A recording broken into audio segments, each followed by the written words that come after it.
Hey, what's going on? It's Bill Burr, and it's time for the Monday Morning Podcast for Monday, January 4th, 2016. A brand new year. Brand new year, brand new you? Are you going to make the changes that you've always wanted to make? When are you going to stop telling yourself you're going to change and actually go out there and change? I always love the pressure. The beginning of the new year to be like, all right, you know, there's that one great thing, right? Like where you're like, all right, shaking off the last year. You know, like, I don't know who the fuck that guy was, right? Like lying to yourself like you're not the same person fucking 1 minute later when it becomes a new year. Or you do the real childish thing is you blame everybody else for your own fucking problems, you know? Can't wait for this year to be over, man. It's just been so much fucking bullshit this year. It's been like the worst fucking year. I can't wait for the next fucking year. It's like, dude, well, are you going to change anything? Are you going to break up with the person? Are you going to stop getting drunk and being a dick and picking fights in the bar, right? Huh? All of that shit? Or you're just going to think that magically, because there's a 6 there now instead of a 5, that all of a sudden the world's going to change and you don't have to adjust. Oh, am I reprimanding somebody right now? I think I am. I don't know why. I have no idea why. I'm recording this at about 8:30 in the morning. Los Angeles time. My wife's still sleeping downstairs, so I gotta try to stay at medium energy here for the rest of this fucking podcast. But whatever. I gotta be honest with you. I went to bed last night and I was sad. I love the holidays, and I'm sad that they're fucking over. I had another great, holiday break, and to think that it's all going to fucking start over again, here we go. Another fucking year of doing the road, writing shit and doing all this stuff. Here we fucking go again. And the whole thing just got totally overwhelming with me, and I was just fucking laying in bed, when you fucking look too far ahead into your fucking life, it just gets too fucking overwhelming, and then maybe you start hearing you know what song I always hear in my head? I always hear that song, "Make the world go away, something, and get it off my shoulders." That's what I feel like, the most pathetic emotion you could have, make the world go away, and you're just going to go in there and just pout, I got to ask a question about depression. Is it actually a chemical thing, or is that just an adult word for like somebody who's just sort of pouting? I think a lot of times when people go, I'm depressed, it's just, you're just kind of feeling sorry for yourself. And, the ones that say it's like a chemical imbalance, you just shift your head really quickly. The chemicals go back the other way and you'll cheer up. Don't believe the mainstream media, and all the pharmaceutical companies with their drugs, man.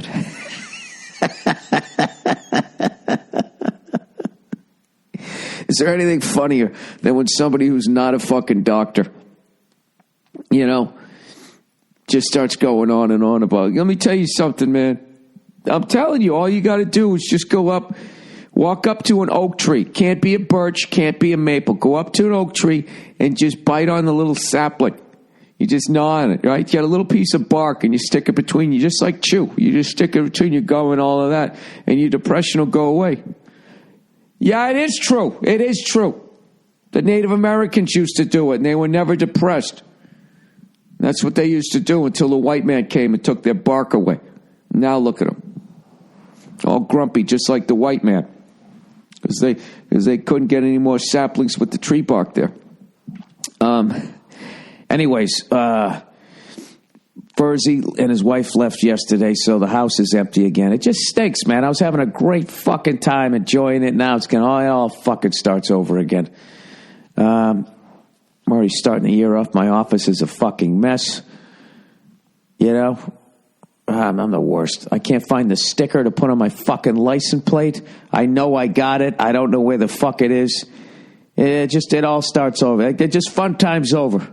Fun time is over. And you know what? We still got the Christmas tree up because Nia liked it extra a lot this year. So I still have to go through that sad fucking operation. of bringing that goddamn thing outside. And I told you, I disposed that thing like a fucking mob hit. You're never going to find the body. My fucking neighbor already threw his right out on the street. Just tosses it out there, right? Some dead hooker. You know what I mean? Cut the fucking thing up and you put it in the barrel. That's what you do. I get mine in the green barrel, right? We got the green barrels out here, and that's just like grass clippings and all that shit. I have a whole fucking Christmas tree in there, and the lid closes completely. You'd have no fucking idea. I mean, come on, people. How difficult is it? You cut all the branches off, then you're just left with the trunk, and then you just section it up. That's it. Drop the thing right the fuck in there. It's not a problem. You wear your safety goggles, so nobody can see you crying as you're doing it. I don't understand what the fucking problem is. Now, goddamn it, get out there and dispose of the fucking tree correctly. Environmentally, wouldn't it be more correct if you just sort of spread it across your lawn? The tree is just going to end up in a landfill, or even worse, out in the ocean. They don't belong in the ocean. I can't wait to get to this fucking thing later on in this podcast where this guy is trying to claim that the Earth can sustain 100 billion people. I really cannot. I cannot wait. I just glanced at it and looked at it, and it's just. I just. How the fuck you arrived at that number? And I actually tried to find shit. I started looking up how many fucking people the Earth can sustain, and what I immediately found was that nobody could say for certain, but the numbers estimated were nowhere near 100 million fucking people. 100 billion, sorry. So I cannot wait to read this guy somehow claiming that there's enough farmland to feed 100 fucking billion people. I don't okay, do we stack each other on top of one another? And even then, do elephants get to roam free anymore? Where are all the fucking animals? If there was 100 billion people on the planet, I would think that cannibalism would slowly start to become legal. They would have, they'd have farm people or stock people. That's what they call them. And they would simply be used for food. We just, and of course it would be, the evil white man would decide who it is that gets eaten first. Maybe they'd start with like the pygmies or something like that, because it'd be like, all right, well, they are of a particular race, but they're not as tall as most people in that race. So, they're sort of bite sized. They're like sliders, right? Sliders. They're like human sliders. Get a little honey bun, stick a fucking ankle between the two, right? Why would you eat an ankle? Ankle meat?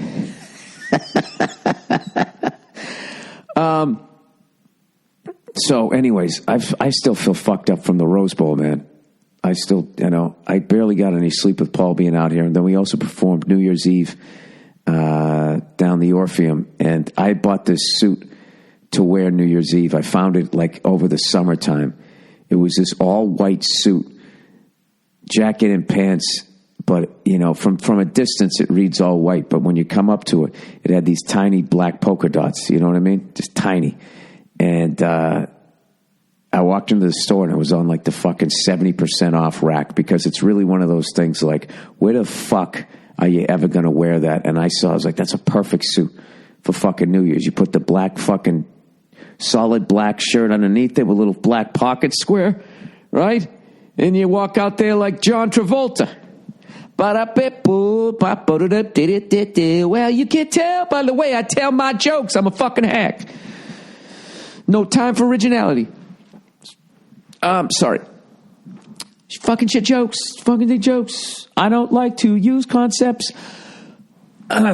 Anyways, so that was once again me standing to the side of the stage going like, people either going to like this suit or I'm going to get heckled the entire time I'm out here. But either way, it's going to add to the fucking show. But, as I predicted, it was New Year's. I addressed the suit. I said this is the only night I could wear it, and people laughed. And it was a great fucking time, great old theater, and I had a bunch of people come out, a bunch of friends, people I hadn't seen in a couple of years, people that are kind of in my life. It was awesome, man. I love doing New Year's out here in LA because I don't have to travel or anything like that, and I get to do the job I love to do. However, I think that's the last New Year's Eve I'll do.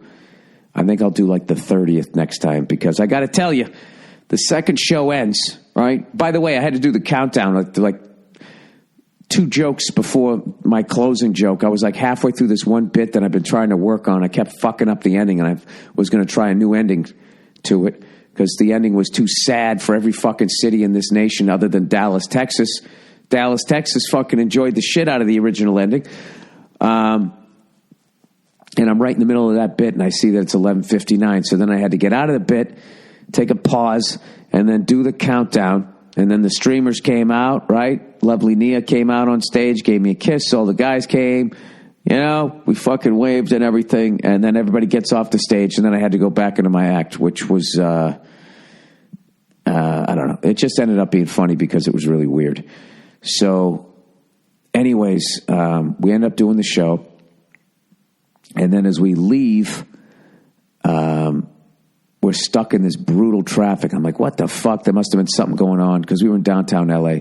There must have been something going on down at like LA Live or some shit down there that's right near the Staples Center. And then I fucking realized the next day it was Mötley Crüe's final show ever at the Staples Center. And so I was like, fuck.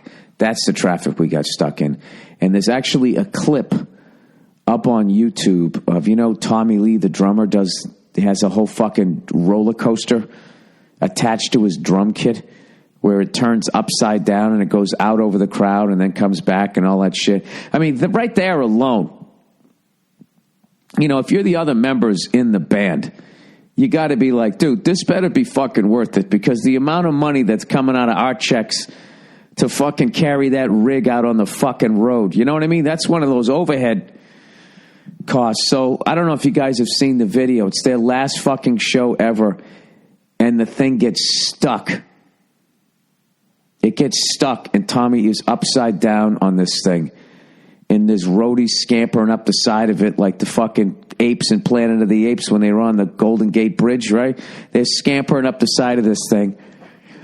And Tommy's just upside down like, what the fuck, man? The fucking thing's busted.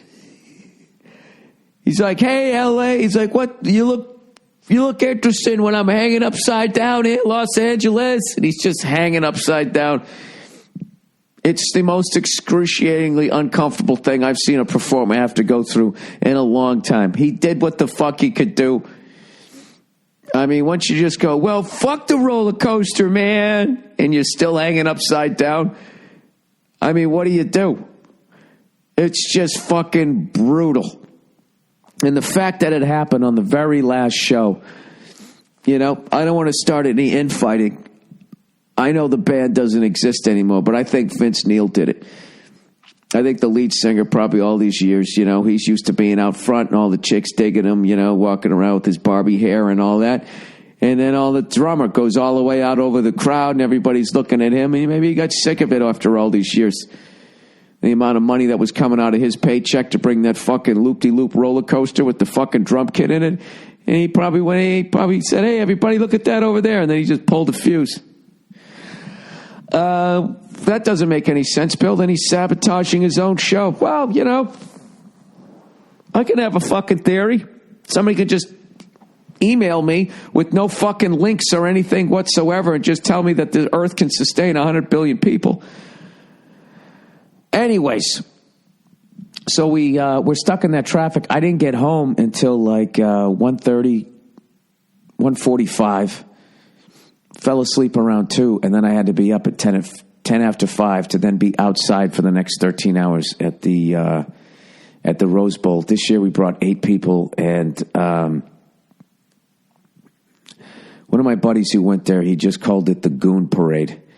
And I got to be honest with you, that's kind of what we were. I don't remember so much of it.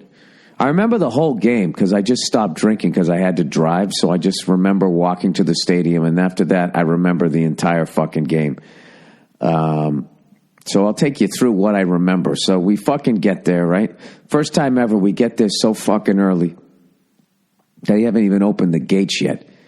So when we finally get in, we're parked just outside the VIP parking. I mean, we had like a 5-minute walk to the stadium. It was fucking tremendous. And I remember Bartnick giving me a Miller High Life, the big grin on his face, because we always have the Miller High Life to start the day. Lawhead got his fucking... Lawhead made it, by the way. He made it, you know. I'll never smile again.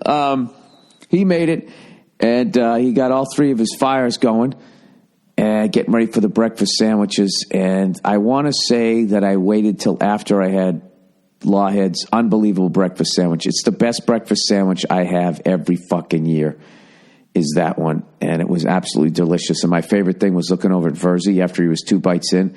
And I was like, hey, Paul, I go, how's that breakfast sandwich? And he just fucking shot me a look like, are you fucking kidding me? So I was already psyched, and I knew he was going to have a great time. And after that, I was like, hey, I'm like, who wants a heater? And everybody's like, yeah, all right. So he poured like fucking 8 of them. And I had those big square ice cubes. I had made those and brought them over in a Ziploc bag like a fucking, kilo of Coke. So I drop them into everybody's plastic cup, and they're so big, they don't make it all the way down to the bottom of the glass. So the booze is actually below the ice level, and everybody's laughing. I'm like, well, you just got to you got to pour more booze in there. And then you put your hand over the ice cube, and it'll melt down, and that became the technique. And then after that, it just became like a slideshow, just the stuff I remember. I remember Bartnick does this thing every year. He gets off, gets out of the truck, and he just screams at the top of his lungs, ladies and gentlemen, welcome to the granddaddy of them all. And everybody's always terrified, sort of laughing, whatever. So these Iowa fans, somebody just said, we do not need that voice here. And immediately were not liking us. And I don't know. I think that for whatever reason, they were like, I want to say older than me, but I'm pretty fucking old at this point. I'm 47. I think they were in their 50s. And for whatever reason, they were playing Drake. All right. And it was like fucking 7 a.m. and their fucking music was louder than our music. So we're sitting there. The sun hasn't even come up yet. And we're listening to, you used to call me on your cell phone.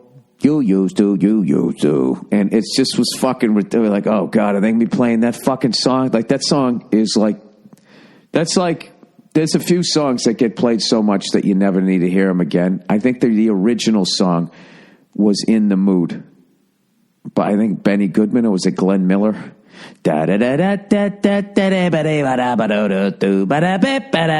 never need to hear that song ever again. Right, I'd say bookending from way back in the day to fucking right now. It goes In the Mood, Glenn Miller, and then Cell Phone by Drake. I know when you're not like me. There can only mean one thing. Oh, he's such a bitch in that fucking song. It's basically, hey, I used to just fuck you. I used to. And then she moves away, and then he's upset that the woman got on with her life. What a fucking... Is he one of those possessive guys who once he fucks something, he feels like he owns it for the rest of his life? Let it go, dude. All you were doing was fucking her, and now what? Now you want her because she's not there anymore? To come over and lick your balls and shape up your beard afterwards? I mean, fucking move on with your life, Drake.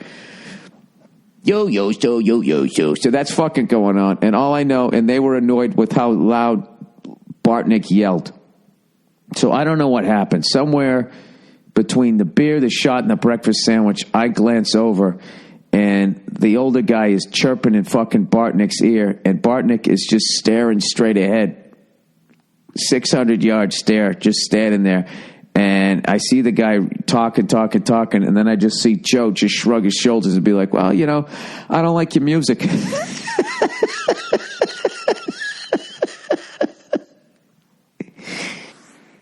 And I got to be honest with you. I don't know what else he said, but 10 minutes later, those people were just gone, and we never saw them again. I don't know if they had like some VIP fucking, Iowa Hawkeye fucking barbecue thing, the tent that they were going to. I have no idea.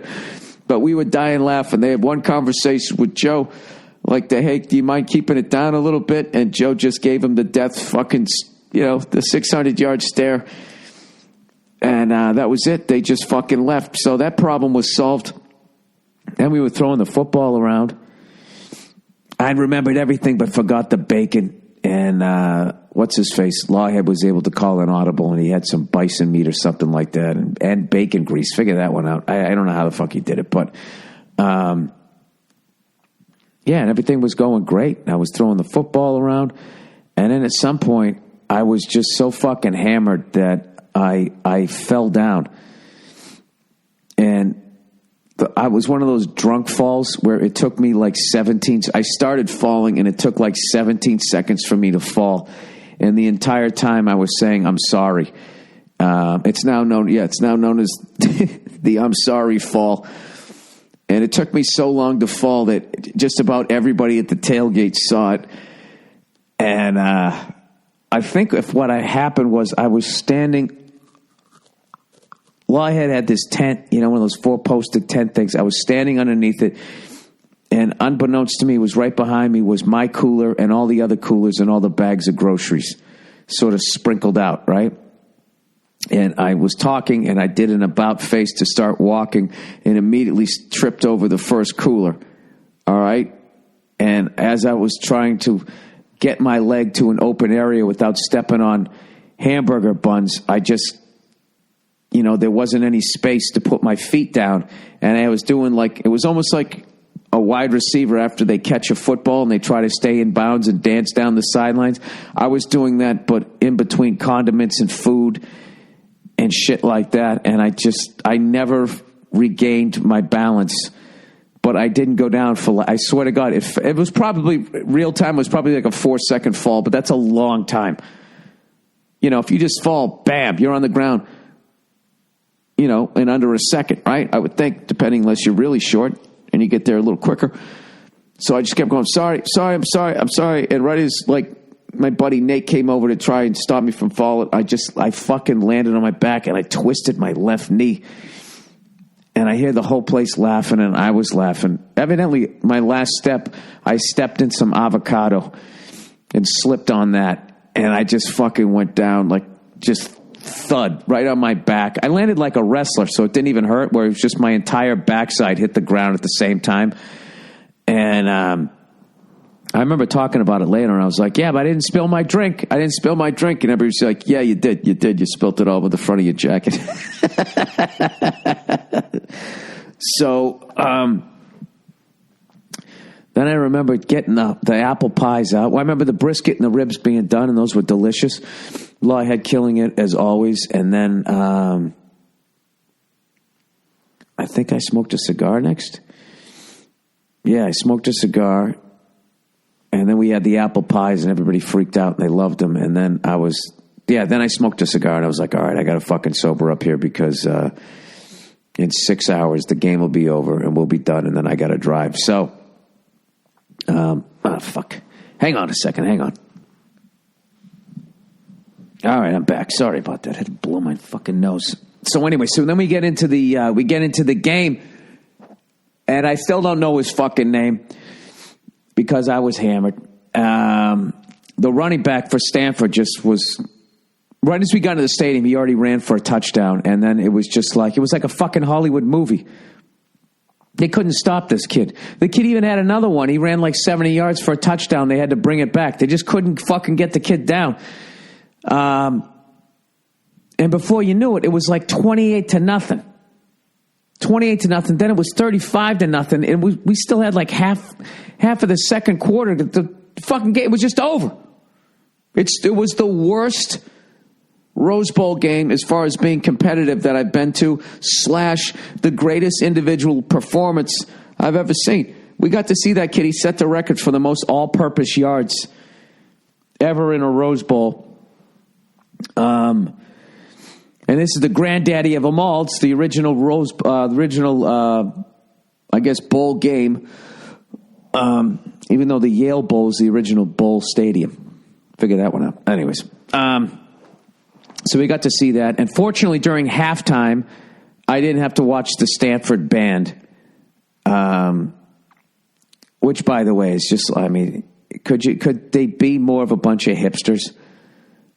Their whole thing, it's like they're mocking the halftime show, yet not showing how you can improve it. So there's like no risk. You're just sort of mocking the whole fucking thing, like, which is to me classic hipster behavior. To me, that's the difference between nerds and hipsters. You know what I mean? It's like, all right, so you think what the standard way that a halftime show is done is too rigid. So you guys are going to, I just hate how the whole thing's done. Oh, these guys are crazy. Oh, look at the guy with the fucking rainbow wig playing the drum. Ooh, what's he going to do? The whole thing is fucking dumb. And then I just thought it was they made California look bad when they made fun of the Iowa people with the whole, farmers only. And once again, I don't know. I don't know anybody in the Stanford Band, but it just seems like that classic, I live near an ocean, therefore I'm smarter than you. There's something about people who live on the coast with their whole attitude towards the middle of the country. It's the funniest fucking thing ever to me. Like, fly over state and blah, blah, blah, blah, blah, and all that. It's like those fucking people that you're sitting there making fun of, like farmers only. Hey, why don't you go out there and go fuck your sister? It's like, you mean the people who grow the food supply for this country? You fucking dope. What are you doing? With your flute? Oh, look at the cool kid with the clarinet. I don't know. I thought it was a hacky joke. And, I don't know. You know what I mean? Look, if you guys were, just decided to trash one another, then it would be funny. But it just kind of comes off like, it's like when Ricky Gervais does that shit at the Golden Globes. You know what I mean? He hires a staff of writers to write roast jokes aimed at people who showed up with acceptance speeches. And it's just, oh, gee, did you win that one? What are you going to do next? Slap an ice cream out of a 5-year-old's hand? I don't know. It's the same thing with that. I thought it was douchey behavior. But fortunately, I missed all of it. And then we come out with a paper mache cow. It'll be epic. Kill yourselves. It'd be one thing if Stanford ever actually put on a good halftime show. Like, wow, this band is next level. I get why they're trying to break the whole fucking format of it. But if you actually watch the competitions of the best fucking college bands out there, their fucking drum lines alone would destroy anyone in that band. So, I don't know. Every once in a while, I'm a fucking conservative, and I'm a conservative on that one. I just think, you kind of fucking made an ass of yourself. But anyways, I just hate the deliberately bad dancing that they do.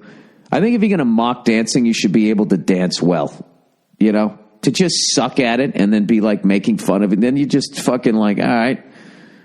Yeah. Just like we thought. Yeah, you don't have any talent. Fuck the Stanford Band. I love their football program, though. Anyways, so while all of that was going on, all that fucking nauseating hipster behavior, the looks on their faces, like everyone in the crowd is like their mind is blown. Like, oh my God, what's going on? It's the fuck. You're in the band.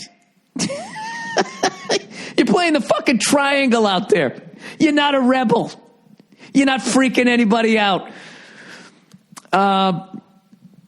So anyways, we actually went out to the concession stand and, just standing the whole fucking halftime. We're standing in this line, and we actually missed the first 3 minutes of the third quarter. And I'm standing in this line with this comedian Sean Quinn from Philly. He's fucking hilarious, right? So we get all the way up there, and I ordered a pretzel and a water, and he ordered a pretzel and something else. And I'm fucking coming around. He's still drinking. He doesn't have to drive, so he's still fucking drinking during the game. And they hand him the pretzel, and he proceeds, after we waited a half an hour for our food, she hands him the pretzel, and he fucking just fumbled it. It was like a bad exchange between the quarterback and the running back. They like bump into each other, or the dude never quite has the ball. He never quite had the pretzel, and it just goes end over end in like slow motion and falls salt side down onto the concrete where everybody's standing. He immediately bends down and picks it up, and I'm looking at him, and he just goes, he's like, yeah, it's all right. I'm like, dude, you got to give that thing back. And he's like, nah, it's all right. It's all right. Right? He doesn't give a fuck. So I'm dying laughing like this guy's a maniac. It's like people walking in and out of restrooms and then coming over here standing in this food line. Are you out of your fucking mind? But I'm still kind of drunk. So then I go over, we're putting mustard on the pretzel. And then out of nowhere, fucking Lawhead shows up. And he asked Sean for a piece of his pretzel and he gave it to him. I almost fucking fainted. I was laughing so hard. Fucking thing was on the ground. It was like watching him poison him. But I couldn't say anything. I was laughing so fucking hard. So then we finally get back into the stadium, and then just the whole game just stopped. I mean, there was barely any scoring. Iowa came back and scored a couple. I was psyched for Verzi because he won 2 bets. He bet Stanford, and then in the next half he bet the over. He won both of them, so he picked up $1.50 or something like that. And I don't know. Then we just ended up going back. The game was over, and then we went back to the truck. We were hanging out. We got the bonfire going. The sun was down. And in the middle of having the bonfire, all of a sudden this kid comes walking by with another friend, this Iowa kid. And he just goes, hey, that bonfire is illegal. You can't have it. It's illegal. And right as he was about ready to go like, ha, ha, ha, I'm just fucking around, the Philly guy, he goes, oh, shut the fuck up, you fucking blah, blah, blah, right? And then the kid fucking puffs up his chest. There's like 10 of us sitting here. This kid was like, he was like 5'6", 5'7". He comes running up, talking all this shit. And I'm just sitting there looking at him like, there's fucking 10 of us here. Do you have an Uzi? Like, what are you doing, right? So he gets into it. There's back and forth. The next thing you know, Verzi's over there. And it looks like Verzi's about ready to square off with the guy. Because the guy kept walking away. Be like, all right, whatever. And he'd be like, all right, fine. Well, fuck you, because we'd always have the last thing. And then we'd be like, fuck you. And it just kept going back and forth and back and forth. Then finally, the guy's like 30 yards away. Verzi's talking to him. And I thought, like, oh, this kid's going to sucker him. So I got up over there. I'm going, relax. And then all of a sudden, I hear a bottle break. And this fucking maniac, Philly guy, right, fucking breaks the bottle. It's the funniest thing ever. He breaks the bottle on the pavement, and he did it way too hard. When he brought his hand up, there was no bottle left. He just shattered the fucking thing. But then he mimed like he still had the bottle in his hand. And this is the best part. The Iowa kid talking shit never flinched. So now he's pretending he had a bottle in his hand. I didn't even know what he was going to do. It was like a fucking movie. It was like, what the fuck, right? So the dude finally goes away. He has to yell a few more fucking things. And it was so ridiculous. Then we went back. And we were sitting around, and all we did for the rest of the time there was make fun of Sean and how there was no bottle left. And he actually cut his hand. And we were all just sitting there going like, dude, what were you going to do? And he's like, I don't know what I always wanted to do that. It was fucking ridiculous. So, and by then, actually as I was coming out of the game, I was so sober, I had already gotten into the fucking hangover, so I just started drinking waters. And then had another 2 hot dogs and a hamburger. And I got to tell you, dude, my body was like, what the fuck? And I just drove home like with a splitting fucking headache. Stone sober, splitting fucking headache. And then by then my knee was killing me. And I was walking like I had just ridden a horse from here to fucking Massachusetts. And I was shot. I came home and I just pounded like 3 waters. And it was during that time where I was just thinking to myself, like, I'm never going to that game again. I fucking, when you're out 3 to 6 weeks with a fucking knee strain because you went to a tailgate, you really got to start like looking back going like, what the fuck? But it happened to me again this year, you know? Every year I go, I'm going to go a little easy. I'm going to go easy. I want to remember as much of this tailgate as I can. Like I passed out for like an hour of it, and part of it was the alcohol, but the other part was just like I'd only gotten 3 hours sleep. You know? There's only so far you can go when you start the day off with a Miller. All right, let me... But it was one of the best fucking tailgates, and I loved hanging with fucking all the new people that came along, and I'm now, of course, obsessed with the Philly accent. It's the funniest fucking accent. You got a bad back, asshole. Everything's a John. All right, hang on a second. All right, let me type in my password here so I can do a couple of reads. Come on. I love how they make you pick such a fucking difficult one that, it takes me like 3 times to type my name because there's some capitals and then there's some not capitals. Like if someone broke into my computer, I don't understand what they would be getting. All right. Okay. Oh, Jesus. I don't even know if I have the fucking energy. It usually takes me 3 days to get over the fucking Rose Bowl. This is the 3rd day. All right. Look, we start up. Me undies, no more sweaty balls, me undies, get them all for the fall, stick some leaves in your taint, say your balls are sweaty, no they ain't, cause you got nice and soft fucking balls even in 2016, oh yeah, you even get them for your chick. All right, me undies, what's the secret to New Year's resolutions? Make the first step really easy, like the first thing you do every day. Put on underwear. This year, out with the old, in with the new. Step into a fresh new pair of MeUndies, the world's most comfortable underwear, and it's the easiest resolution you'll make. Head to MeUndies.com, choose from a variety of styles and limited edition patterns for both men and women, and they'll be delivered right to your door. Do you know what's fucking hilarious about this? Is I never throw out my underwear. I don't throw out my underwear until there's actual holes in them, and it takes a long fucking time. I have underwear that's still from when I was in my 30s. I know I do. MeUndies is the next level of underwear. Every pair, don't be like me. Get new underwear. Every pair is made from their signature modal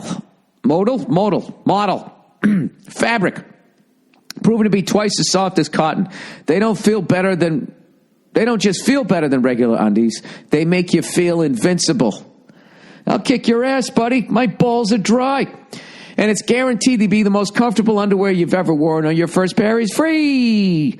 So don't start your new year in old underwear. Make a change and head to MeUndies.com/Burr right now and get 20% off your first order. Plus, shipping is always free for all orders in the U.S. and Canada. So for 20% off your first order of the world's most comfortable underwear, head to MeUndies.com/Burr right now. All right.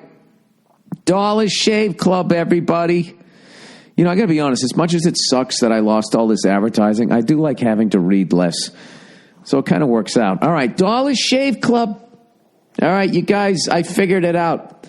I've discovered the key to an amazing shave. It's simple. That's exactly what DollarShaveClub.com does and why I'm a proud member, like millions of others.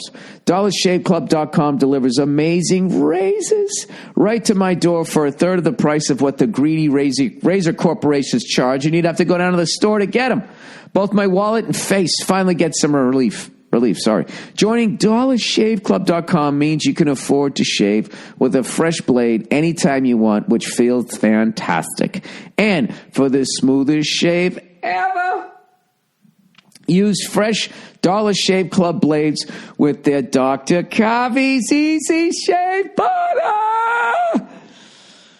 It's not your average shave cream. It's high-quality ingredients that make your skin feel soft, smooth, and moisturized. Your blade will just glide across your skin.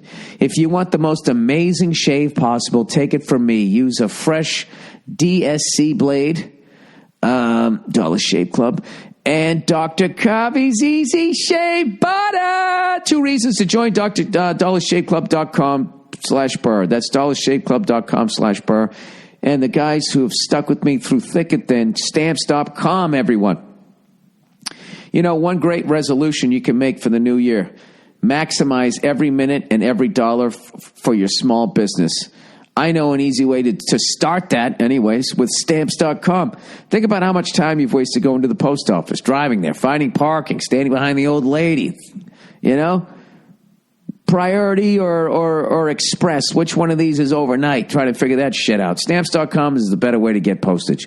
Just use what you already have, your computer and your printer, to get official U.S. postage for any letter or package. Then the mailman comes and picks it up. With Stamps.com, everything you do at the post office, you can do right from your desk at a fraction of the cost of one of those expensive postage meter. I use/recommend Stamps.com. It's so convenient. Anytime I'm setting out my posters or anything I'm going to sell after my shows, I use Stamps.com. I'm a moron. If I can figure it out, so can you. Right now, sign up for Stamps.com and use my last name, Burr, for this special offer. 4-week trial plus $110 bonus offer that includes postage and a digital scale. Don't wait. Go to Stamps.com before you do anything else. You click on the microphone at the top of the homepage, type in Burr. That's Stamps.com. Enter Burr. All right. And that's it. Mercifully, that's the last bit of reading I have to do here for the fucking week. All right. And with that, let's get to... can we talk a little NFL football first? What? Boo-doo, boo-doo. I would say the Patriots in Seattle entered the playoffs the exact opposite way. I'm going to go out on a limb. The Patriots just could not get anything going offensively. Our offensive line is just, it's fucking shattered, dude.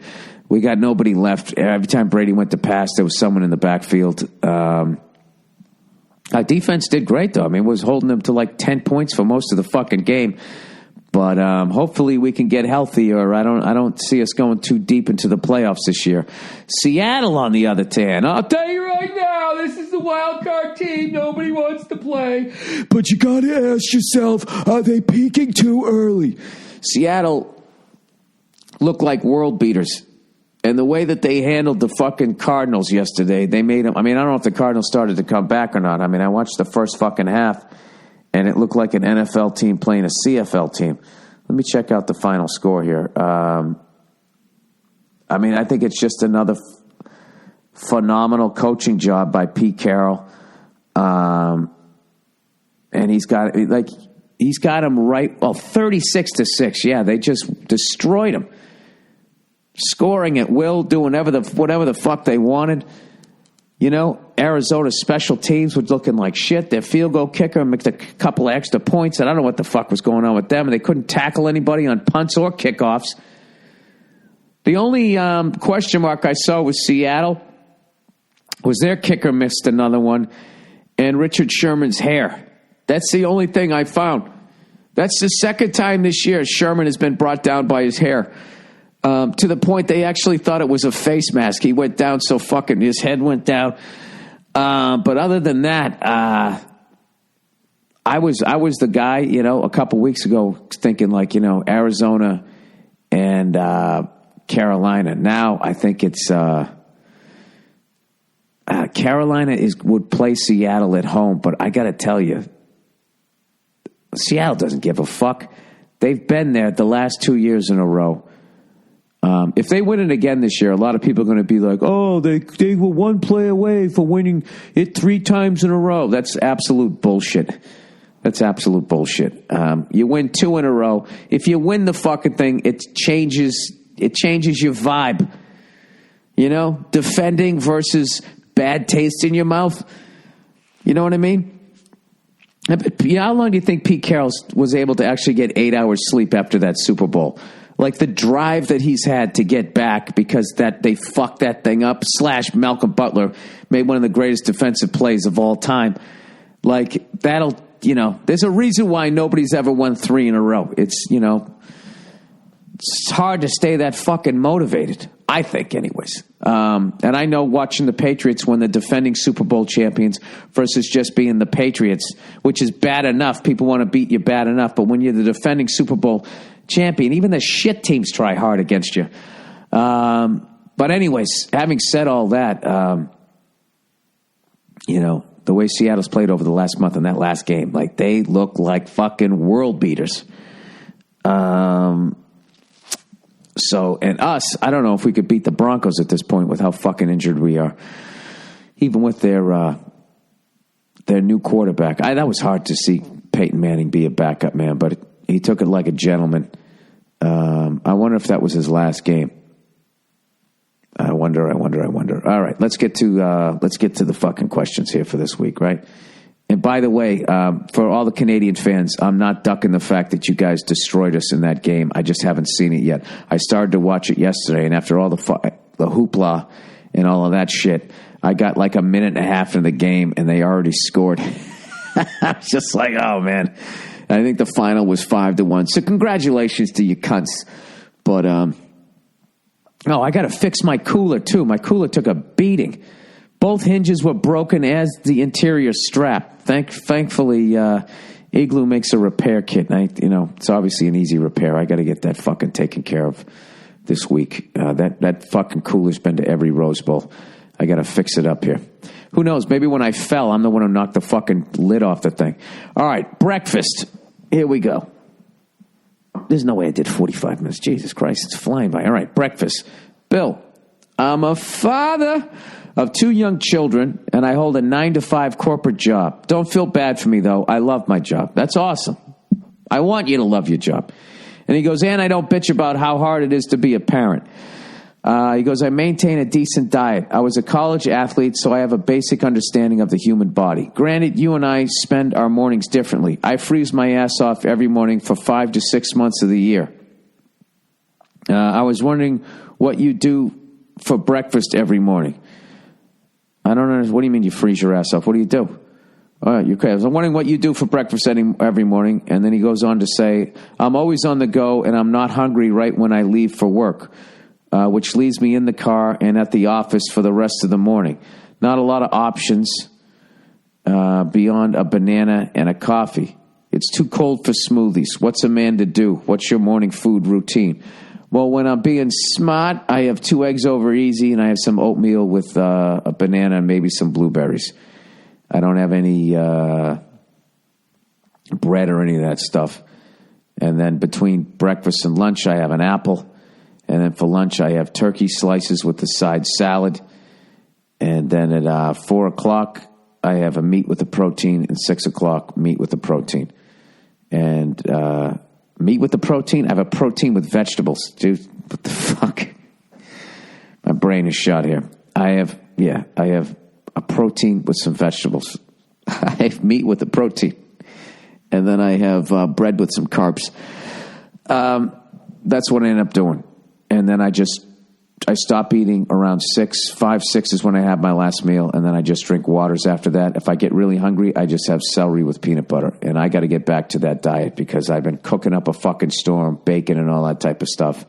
And I have 3 goals this month. I'm going to make a quiche, I'm going to make a fucking lasagna, and I'm going to make this Hunter's chicken. The last 2 are Mario Batali recipes, and the Hunter's chicken isn't that bad. The fucking, the lasagna is pretty bad. But there's veal in it, and I can't get myself to eat lobster or veal. I just what the fuck they go through. I mean, I know the chickens and cows already have a bad enough thing, but like, it just seems extra fucking cruel. Boiling something alive and having something just sit in a fucking cage forever so it's softer and tastes better when you eat it. It's fucking brutal. Anyways, all right. So what's my morning routine? Yeah, well, if I was you and I would get up. I would make the time, and I would at least just have some oatmeal. I mean, but I don't have kids. I mean, hearing you guys talking about having kids makes me glad I don't have any. I mean, it just seems so fucking, just never ending. I don't know. So I will. What do you do for breakfast? All right, I told you what I did the whole day. Yeah, if I was you, you have to make the time. I would definitely say that you got to make the time. And I think the best thing for working out is you do it in the morning and you just get it out of the way, and then you have a healthy breakfast, and that gets you on the right track to start the day. To start off the day, if you're eating bad and then try to be like, well, don't worry, I'm going to go to the gym later. The problem is with bad food is it chemically fucks your body and it makes you just want to lay down and do nothing. So if you start the day, I don't know, Just do the tens. Remember I was telling you guys about the tens? Start off was like 10 jumping jacks, 10 burpees, 10 push-ups, 10 alternating lunges, 10 sit-ups. I forget the fucking order. I haven't done it. But you can look it up on the internet and find it. And you go from 10, and then you do 9 jumping jacks, 9 burpees, 9 push-ups, 9 sit-ups, 9 alternate leg jumps, 9 squat jumps. And then you do 8. You go all the way down to 1. And then you're pretty much winded. And then if you want to add a little more cardio to it, skip rope for a round or 2 or 3 or whatever you want to fucking do. You can do that workout in like a hotel room. But that's what I would do. I would do something like that. And I would just make sure, also if you really don't have time to work out, what'll really help you during the day is to bring an apple and to pack a healthy lunch. Also saves you money. It also gives you more of a lunch hour because you're not driving to and from wherever the fuck you're going. You go right down to the cafeteria, you knock it out, you chill the fuck out, You have something healthy in your afternoon break. And that's the biggest thing, dude. If you're not putting mistakes into your fucking mouth, you're going to get more results from your workout, and your clothes will start fitting better. And the same way you get addicted to eating bad, salt, sugar, you can get addicted to eating well, which is not where I'm at right now. All right, One Trick Pony. Hey, Billy Balls. My wife loved your pie crust video. Oh, by the way, I tried lard in my for my crust for the first time, and it was a total game changer. The best crust I ever made. It did feel weird to smell bacon as I was making the pie crust, but thank you to everybody that suggested that. Your critique really helped my pie crust. Thank you. All right. So, anyways, this person says she's a fan of yours as well. She loved the pie crust video. She's a fan of yours as well and has been exposed to hours of your podcast. She likes you, Bill. Let me lead with that. Well, here comes the big fucking slap in the face. But of course, like all great women, she still has a capacity to chop a man down at the knees. After the video, I casually said, "Can't wait for the next one." She responded in an "oh sweetie" tone with, "Ha ha, well, how many of these tricks do you think he has up his sleeve?" This resulted in a long discussion where I defended your potential skills, and she went with the, "I love Bill Burr. I'm just assuming he doesn't have much more to rival this pie crust." Whether you can make a full series out of these videos or not, can you please explain to my wife that you're not a one-trick pony? And even if you are a one-trick pony, it's bullshit and unfair to assume this much. Thanks. Come back to Wisconsin, home of corruption as seen in documentaries. Well, you know something, as you get older as a man, you understand where that's coming from. Why your wife, as you said, like all great women, always have to take you out of the knees. What it is, as much as you got to stop internalizing that and taking it personally, what it is it's almost like a subconscious fear thing that they have. You know what I mean? Like, when they don't know you and they see you doing something, they have a positive reaction to it, going, "Oh, look, he can make a pie crust.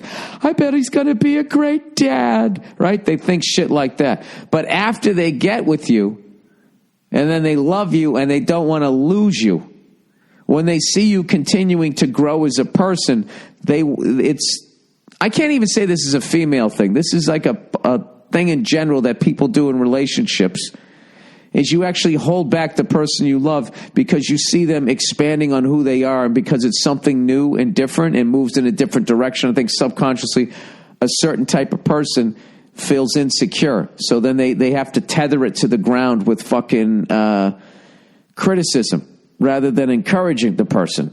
So I think that that's where it's coming from. But as far as addressing it, like, I will just say this as far as my cooking and baking. Like, you don't just know how to make cornflakes and you can also make a pie crust. You know what I mean? Knowing how to make a pie crust takes all of your shit to the next level.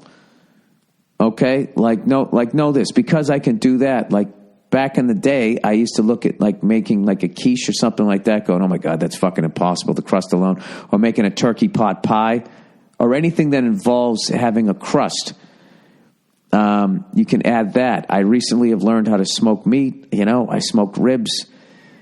I can make all of my mother, when we all moved out, she wrote out all of her recipes, hand wrote them all out on cards, and we have all of them, and we can all cook the meals that she made when we were growing up. Like, I can make you Hungarian goulash. And you know what else? I can make the fucking noodles from scratch. I took a pasta making class. As you suspected, sir, your wife has no idea what the fuck she's talking about. What it really was, it was coming from a place of insecurity and jealousy. And right now, she's going to roll her eyes and be like, oh my God, blah, blah, blah, blah. It's fucking true. Because that's really just like to have like that, oh, sweetie tone. You know how they do that shit. You go out. You start looking a little too good. You get a new suit, right? You're looking a little. They gotta make a comment. They fucking do it with each other. It's hilarious. I think that's one of the main reasons that's fucking them up. By the way, when they always talk about the wage gap and all that. One of the biggest problems with the wage gap is not men. It's the fact that women don't get together and create businesses enough. They just don't do it because they're too busy going, look at this bitch and fucking look at her. She's too fucking skinny. She needs to eat something. She's got on too much she knows what she's doing. They don't work well together. I don't know why, but that's not our fault. I'm sure it is, though, if you watch The View. I'm sure they could spin it around to us. So, yes, sir, I actually absolutely love cooking, and it isn't the only trick I have up my sleeve. I could obviously make more of those, but the thing about it was that was a specific skill. It was for the holidays, and people have suggested, well, why don't you do one on how to smoke meat, or why don't you do one about making pasta from scratch? My thing is, because you could watch Mario Batali do it, you can watch champion smokers do it. So I guess what makes mine different is that I make it funny. I just looked at it as a one fucking random thing that I was going to do. But, now that she's been a douche about it, you know what? I'll make another one at some point, I guess. Let's see. What the fuck will I do? The turkey pot pie on the big green egg. I mean, I've watched YouTube videos of all of those. I just never really saw somebody do is there a pie crust video? I don't know. I just thought it'd be fun. I literally feel like I'm in a relationship right now. I'm sorry that video annoyed you. Oh, God, they're so fucking moody. Yeah, I will figure out something else to make one of those. I'll do one a year. No, it's actually giving me some ideas. Maybe I'll do one. Oh, the summer's coming. All right, you're going to show up the 4th of July. Here's a quick fucking thing you can make. Maybe I'll do it. I just don't like committing to shit like that. I love not having a job, which is why I'm a fucking comedian. I really enjoy this whole I work when I want to, rather than being, okay, we need 20 episodes of this. All right, Thursday afternoon podcast. Got me laid, Bill. Oh, something positive. Oh, John, do you really think you could get somebody else laid? It's a fucking disease. It's probably why we die 8 years earlier, just because they just won't give it up. But if you get yourself out in front of it, next time your wife does that to you, sir, next time she takes you out at the knees, just come up to her and stroke the side of her face. When you go out and get a new car and oh, honey, don't you think you're a little bit old for that car? Does one of those things, makes you feel stupid, right? Just walk up, stroke the side of her face. Just, oh, sweetie, don't worry. I'm not going to leave you. It's okay. Shh, it's okay. I know I look good in the car. I'm sorry. Something like that. Something creepy. All right, Bill, last week on New Year's Eve, my wife and I listened to your podcast after we put the kids to bed. We drank wine and laughed our asses off. That's great. This woke us up, energized us. Just as the throwback clip came on, it appeared that we may have sex to ring in the new year. Well, boy, oh boy, not more than a few notes into the outro song, we were going at it. It was all over just moments after the song ended, so maybe 4 minutes or so of ball-dropping bliss. My dick thanks you for the laughs and the soundtrack. Did you guys fuck to the MeUndies song? I don't think I needed to know that. All right. Oh, here it is. Here it is. This is the one I wanted to read. This is amazing. Overpopulation myth. Bill, how you're doing? And I'm just checking in on you. To inform you that if you go online and see for yourself how much arable, A-R-A-B-L-E, farmland and resources there actually is in the world, you'll see that there is enough to feed and home at least 100 billion people for a provable fact. I don't know. That sentence didn't make sense. Did you voice text this? Or did you actually, this is how you actually type out sentences. Person goes, so anytime you hear anyone say that 7 billion people is too many people, they're, T-H-E-I-R, either seriously misinformed and or too lazy to do some research, or flat out lying through their teeth like our so-called leaders and scientists must be. Oh yeah, they got to be lying because you can't even spell "their" right. Because within 1 to 2 days of research, you can find studies that prove what I say. It's going to take me 1 to 2 days to find it on the internet. This is fucking hilarious. 1 to 2 days to research, you can find studies that prove what I say is true. Parentheses, at least 100 billion. Now, I know you're in the business of waking the masses up, just like the late, great Bill Hicks. No, I'm not. But do you realize how serious the situation is regarding the distraction and brainwashing as organized by big business and their controlling family owners? So as great as I think you and your comedy are, mentioning overpopulation, which is a complete myth, is doing them, parentheses, big corporations and the cunts who own them, a big service in adding to the brainwashing.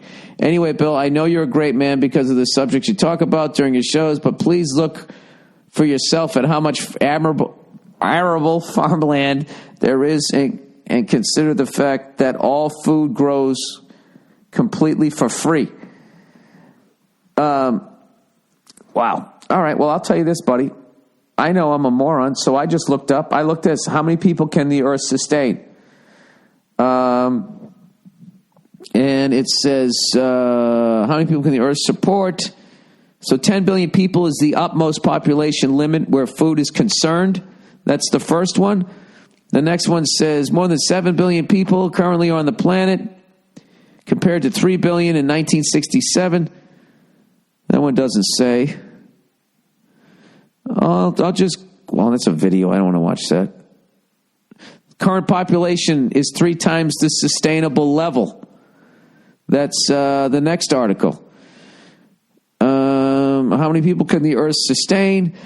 I'll click on this one. I'm trying to find anything that says anything even remotely close to 100 billion.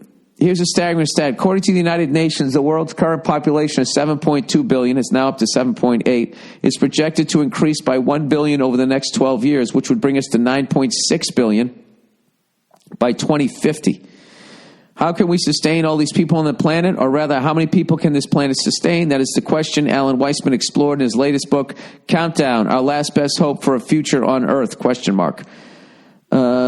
Jesus Christ, a bunch of conversations. Bunch of words. How about a number? Where is the fucking number?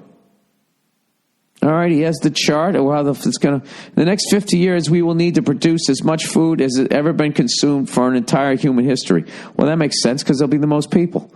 There'll be the most farts ever in the history of human beings. Well, there's no fucking number there. Sir, all I can tell you is if you see the environmental damage that 7.8 billion people did, if you're going to have 100 billion people, at this point in Africa, there's barely any land for wild animals.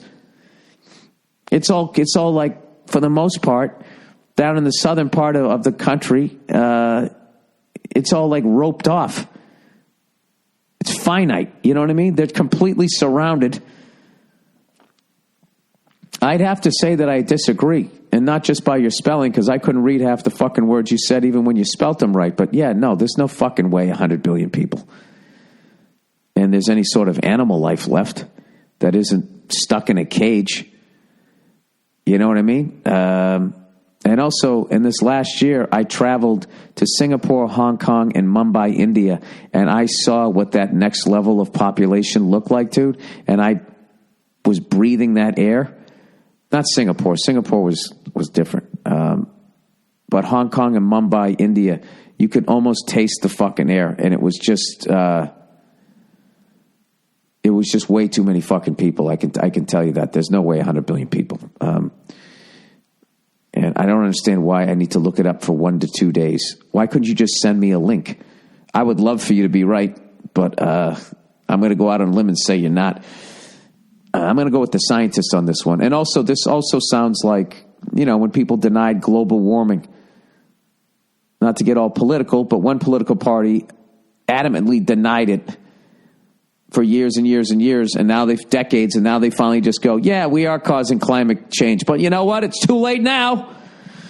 So I imagine that's what we're going to do. Out here, we have a fucking methane gas leak that's been going on, and I guess it's like 10 times worse than carbon dioxide as far as getting put into the fucking atmosphere, as far as heating it up and all that. We're completely fucked. We're fucked.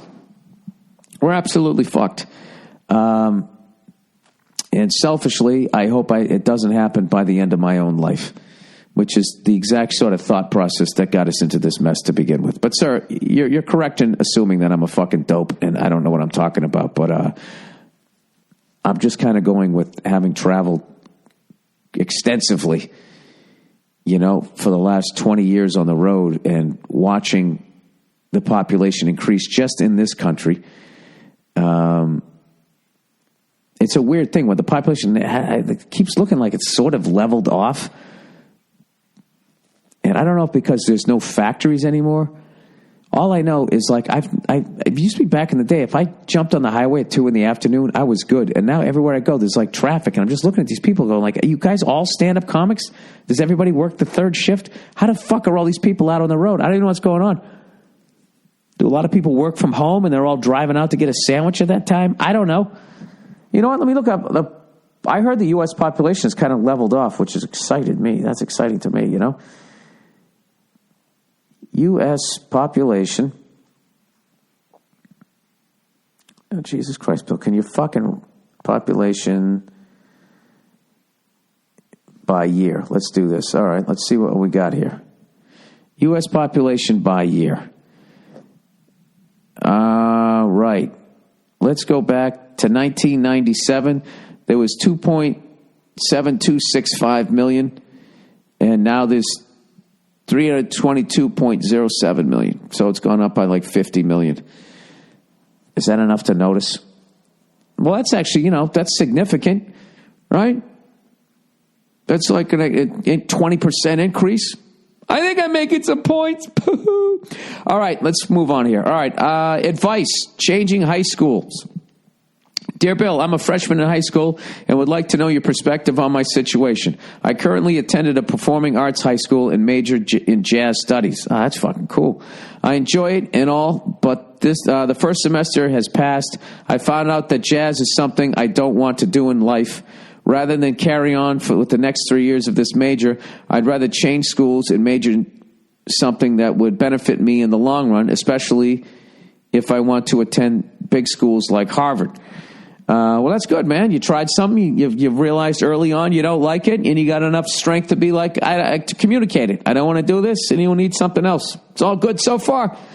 The problem is that in leaving my current school, I could possibly devastate the bands I'm in. Oh, Jesus, there came an ego out of nowhere. And also hurt some friends. My director has placed me in some good bands, and I even get paid money for playing gigs. Oh, so you're crushing it. I would feel terrible to leave my director, as he has put me in a position that many others would gladly take. This question has been tearing me apart for a while. What do you think, Bill? Should I stay or should I go? Also, if I do decide to leave, do you think I should tell my friends and directors that I am, or should I just go out quietly? Dude, you have to do in life what makes you happy. If you try to make other people happy, that's all you're going to do, and you're not going to be happy, and then you're going to be miserable to be around. You're going to turn into a bitter person who didn't do what they wanted to do in life, and no one wants to be around that guy, all right? So, as much as it's going to hurt them, you got to leave, and you got to tell them. And you have to tell them why you're going to leave, and just say, listen, I'm just not happy doing this. I understand that I'm lucky and that a lot of people would kill to be in my position. So I feel that someone should at least be happy and be excited.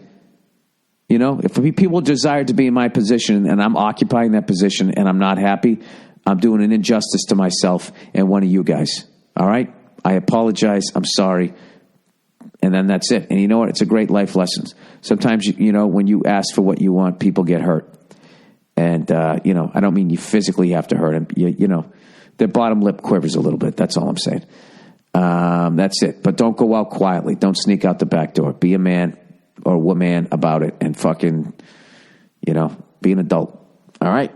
That's it. And you should be commended for understanding that you don't like something and not just staying in it. All right. Book recommendations. All right. Hey, Bill.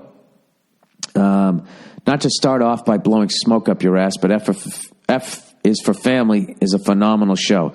Has me cracking up nonstop. But I digress. Well, thank you. I appreciate that. It gives me a chance to promote the show. If you haven't watched it yet, please check out F is for Family. Evidently, we're doing great on the old Netflix there.